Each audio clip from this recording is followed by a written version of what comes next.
Oi, estudante, tudo bem? Eu sou a Ju, professora de Biologia aqui do curso do Enseja, e hoje eu estou aqui para falar com você sobre um assunto super importante para o seu Enseja, que é ecologia. Ecologia vai ocupar mais da metade das questões que envolvem biologia da parte de ciência da natureza do seu Enseja. Então vem comigo para conhecer os conceitos básicos e mandar muito bem nessas questões. Bora lá? Bom, para a gente começar, vamos falar de dois termos muito recorrentes em ecologia, que são os termos biótico e abiótico.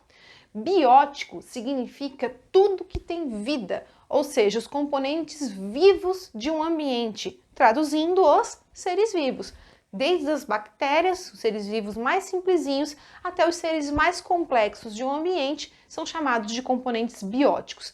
Já os componentes abióticos, quando tem a em biologia geralmente quer dizer não.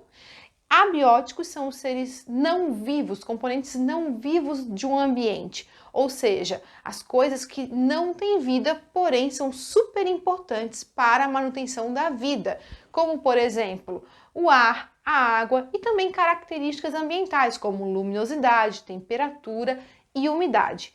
Os componentes abióticos, como eu acabei de falar, são muito importantes para a manutenção da vida, tanto é que os seres vivos vão apresentar adaptações aos componentes abióticos de um ambiente. Quer ver? Pensa comigo num ambiente polar, lá no Polo Norte, um ambiente extremamente frio, com muito gelo, muita neve, então um ambiente muito branco.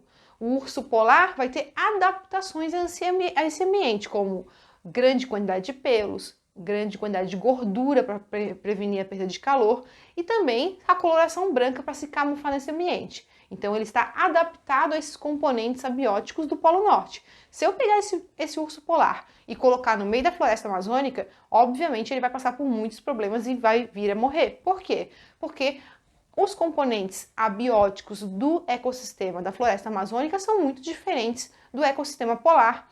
Então, são um ambiente úmido, muito quente, que não vai ser favorável para as características do urso polar, certo? Então, veja o quanto é importante, né, esses componentes abióticos e quanto eles influenciam nas características e na vida dos seres vivos, beleza? Além da gente falar dos componentes bióticos e abióticos, outro conceito muito importante que pode aparecer com frequência, né, no Enseja, são os conceitos relacionados à organização ecológica dos seres vivos no ambiente. Para começar, vamos começar aqui pelo nível básico, que é o nível de indivíduo. Um único organismo vai ser o nível básico de organização ecológica. Desenhei aqui para ti uma plantinha. Bom, essa plantinha, obviamente, ela não se encontra sozinha, ela lá, única naquele ambiente. Muito provavelmente existem outras plantinhas assim como ela, da mesma espécie que ela. Então, digamos que eu tenha lá várias plantas dessa espécie X em determinado ambiente. Eu vou chamar o conjunto de seres vivos, essas plantas X naquele ambiente, de população de planta X. Então, população é o nome que a gente dá para o conjunto de seres vivos da mesma espécie que vivem em determinado ambiente. E, novamente, essas plantas aqui dessa espécie provavelmente não estarão sozinhas nesse ambiente, não vai ter apenas uma população dessas plantas. Vão haver outras populações de outros seres vivos, como uma população de formigas, uma população de fungos, enfim. Então, ao conjunto de várias populações que vivem em determinado ambiente, a gente vai chamar de comunidade. Então, desenhei aqui vários seres vivos diferentes compondo a comunidade de um determinado local.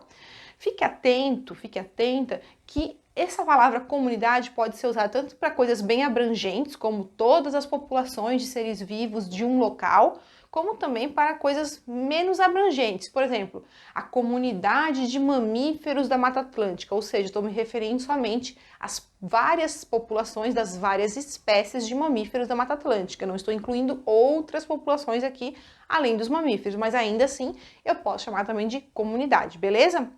Bom, e depois de comunidade, nós vamos para o próximo nível de organização, que é ecossistema. Na verdade, o ecossistema nada mais é que a união da comunidade, ou seja, dos seres vivos, as várias populações de seres vivos de um ambiente, com as características abióticas desse ambiente. Então, veja que eu desenhei aqui, a diferença entre esses dois desenhos, é que eu coloquei lá a luminosidade, umidade, a água aqui, né? Além dos seres vivos que já estavam no desenho anterior. Então, eu juntei componentes bióticos e abióticos e vou ter um ecossistema. Novamente, assim como comunidade, a palavra ecossistema pode ser dada para grandes coisas, como uma floresta inteira, como também para ambientes ou paisagens ou retratos de um ambiente menores, como por exemplo uma poça d'água poderia ser considerado um pequeno ecossistema, tá? Então fique de olho nisso daí.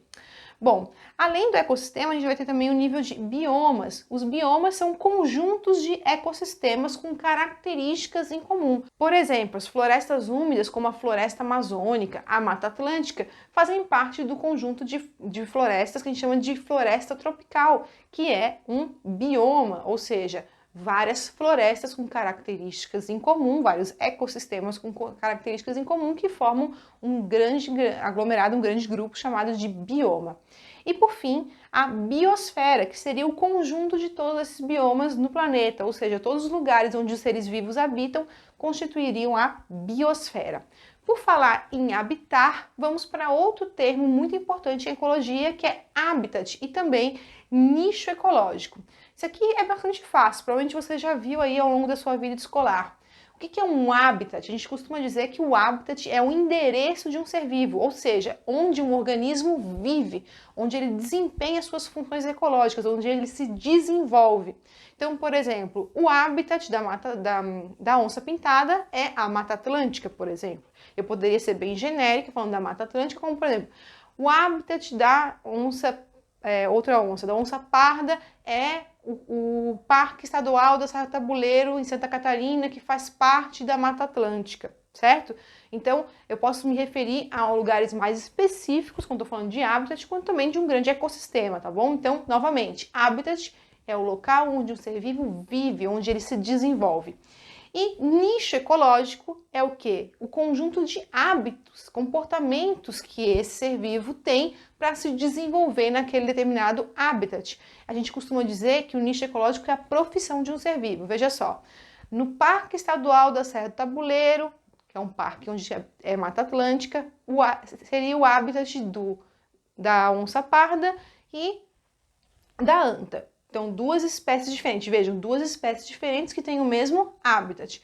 Entretanto, a onça parda vai ter um nicho ecológico, vai ocupar o nicho de animal carnívoro, predador de topo, ela se alimenta de outros animais, enquanto que a anta vai ocupar um outro nicho, ela vai se alimentar de plantas, é um animal herbívoro. Então, vejam, elas convivem no mesmo habitat.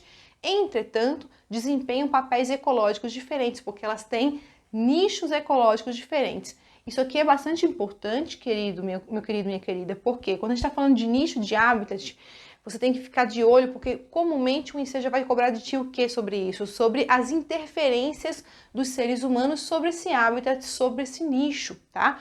Por quê? Porque existem seres vivos que vão ser bastante generalistas e vão conseguir viver em habitats bastante modificados. Por exemplo, a barata. Barata é um bicho que consegue viver muito bem, se adaptou muito bem a um ambiente mexido pelos seres humanos.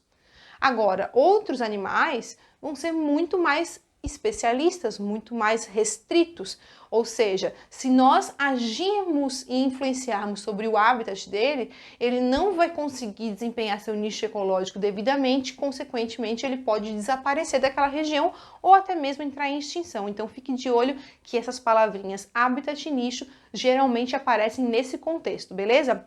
E para finalizar aqui, vamos falar de cadeias alimentares, outro assunto bastante fácil que também costuma aparecer no INSEJA. Bom, o que são cadeias alimentares? São sequências onde o ser vivo vai se alimentar do outro, tá? Então vejam, aqui, quando a gente está falando de cadeias alimentares, está seguindo um fluxo único, né? Uma setinha que vai fazendo um ciclo. Entretanto, na natureza, não é bem assim que vai acontecer. Vai acontecer o que a gente chama de teias alimentares, em que a gente vai ter, a partir de um animal ou de um outro ser vivo, partindo várias setas. Isso por quê? Porque essa lagartinha que está comendo essa planta, não necessariamente ela serve de alimento somente para a galinha, mas também pode servir de alimento para outros seres vivos, para um preá, por exemplo, ou para um peixe, enfim, para vários seres vivos diferentes que estão se relacionando com ela naquele ambiente. O nome de teia alimentar vem de que um monte de setinhas partindo para vários seres vivos diferentes dá a impressão de uma teia de aranha, tá? Por isso teia alimentar, que é o que vai mais comumente acontecer na natureza, ou seja, uma integração de várias cadeias alimentares, beleza? E para finalizar, eu vou resolver com você um exercício do Enseja para você ver como é que aparece esse assunto aí na sua prova, beleza? Então aqui nós temos uma questão do Enseja de 2017 que diz assim: as lontras, também conhecidas como ariranhas, são animais típicos do Pantanal. Apresentam hábitos de vida semiaquáticos e são carnívoros. Quando adultos, se alimentam de peixes herbívoros. Esses animais, quando adultos, ocupam um nicho trófico ou nível trófico de, então tem as opções A, produtores, B, decompositores, C, consumidores primários ou D, consumidores secundários. A resposta correta seria o quê? Letra D, consumidores secundários. Por quê? Porque a lontra, ela é um animal carnívoro, né? Tá dizendo aqui no enunciado que ela se alimenta de outros animais, né? No ambiente aquático ou no ambiente semiaquático. Consequentemente, se ela é um animal carnívoro, ela nunca pode estar aqui no lugar da lagartinha, que vai comer apenas plantas. Então, ela não pode ser considerada um consumidor primário, tá? Ela também não faz fotossíntese, então ela não pode ser considerada um produtor. E ela também não vai decompor nada, por isso ela também não pode ser considerada um decompositor. Consequentemente, a ariranha seria, então, um animal consumidor secundário. A resposta, então, seria a letra D. Viu como é fácil? Aparece esse conteúdo de maneira bem simples mesmo aí no Enseja, então a aula de hoje vai te ajudar a matar uma ou mais questões que vão aparecer na sua prova, beleza?